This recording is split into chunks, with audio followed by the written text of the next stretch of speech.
everybody. Make some noise.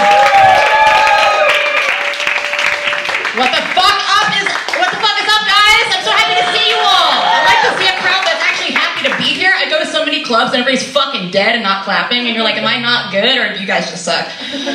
So recently I read about this story where a man had sex with a dead body on a train recently, and you know, that's really fucked up, right?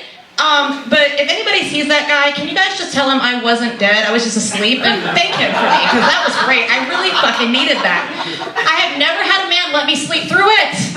Thank you. I'm a mom of two. I need fucking sleep and an orgasm. 2 for 1. So we are going to do something really fun. No other comic that I know of does it this way, but I do improv. And what I want you guys to decide for me, you guys get to participate, it's so exciting.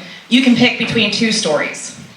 You can either hear about the time I got stabbed in college, or the time my mom started a race riot in Arby's in 1993. Stop. Race riot! Race riot. Stabbing. Raise hands. Stabbing? Hands. It's like, okay. And race riot. It's kind of weird how violence against women is more popular. That's usually the case. I'm gonna talk to my therapist about that. Anyway, bitches. So what happened was, we were going with stabbing.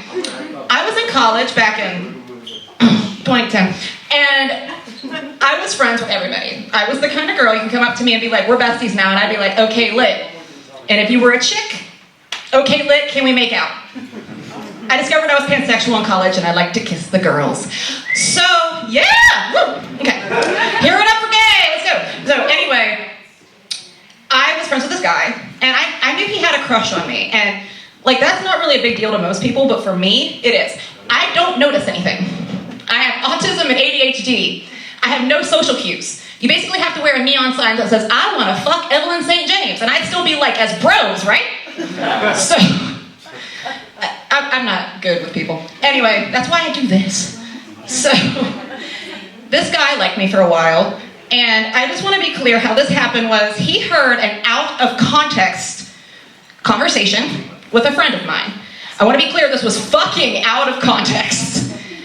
Sweeney Todd had recently come out, and I had a thing for Johnny Depp, and I may have said I would let him threaten me with a blade. Once again, out of context, this is Johnny Depp, not a West Virginia bumfuck hillbilly with a hunting knife. That's a very different kind of situation. And, well, anyway, so one day we're sitting on this couch in the common room, just, you know, hanging, chilling, whatever. And I'm on my laptop just doing something, I don't even remember, I was like writing a paper or something.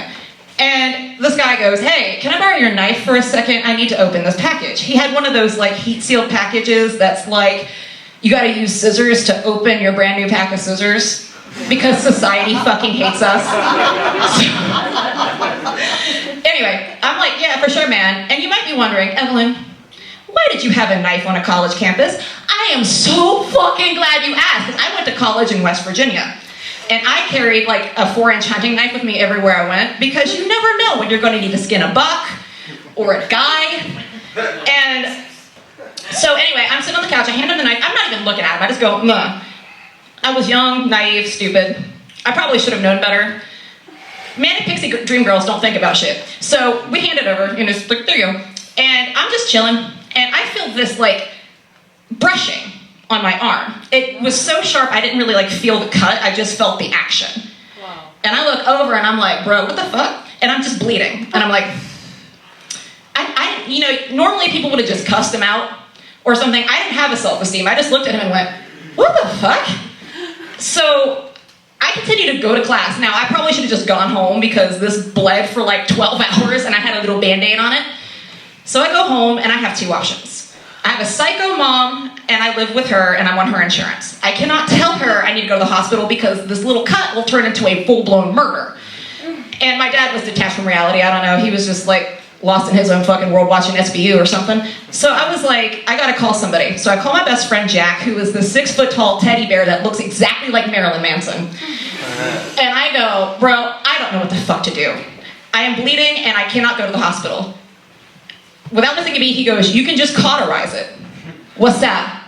Well, you can like heat up something and like burn the wound closed. Most people would be like, I'm not gonna fucking do that. Are you crazy? I was like, word? Let me call you back. So I hang up with him. I drink a shot of rum that I illegally had. I bite down on a belt and I heat up this blade from the very knife I was stabbed with, and I burned my wound shut on my arm.